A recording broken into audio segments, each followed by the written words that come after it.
If your Turtle Beach Stealth 600 USB transmitter suddenly stopped working, won't pair, or just keeps blinking at you, don't panic. Before you think about replacements or support tickets, there are a few quick and surprisingly effective fixes you can try right now.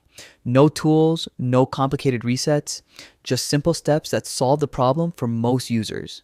Let's get right into it. First, start with the easiest step. Unplug the USB transmitter from your PC, Xbox, or PlayStation.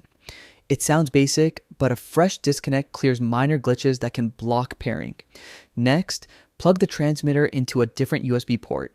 This part is important. Some ports don't deliver consistent power or may get temporarily bugged. Switching to another port is often all it takes to restore a clean connection. Now, turn on your Stealth 600 headset. You don't need to press any special pairing buttons. Just power it on and give it about a minute. The headset and transmitter are designed to auto pair on their own when everything is working correctly. While you wait, make sure the microphone is flipped down and not muted. A muted mic can sometimes interrupt the pairing handshake, so this tiny detail makes a big difference. Here's what you want to look for. The LED on your headset should stop blinking and turn solid. The same goes for the LED on the transmitter. When both lights are solid, you're successfully connected and ready to go. But what if the lights keep blinking? Or worse, nothing changes at all? Don't jump to conclusions yet, because this usually means one of two things.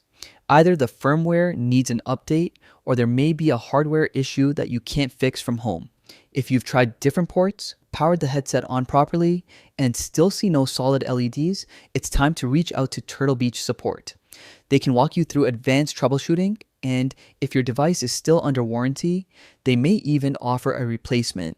So that's how you fix a Turtle Beach Stealth 600 USB transmitter that isn't working or pairing. Simple steps, quick checks, and solutions that actually get results. If this helped you out, be sure to hit like, subscribe, and drop a comment if you want a guide on any other headset issues. Thanks for watching, and I'll see you in the next one.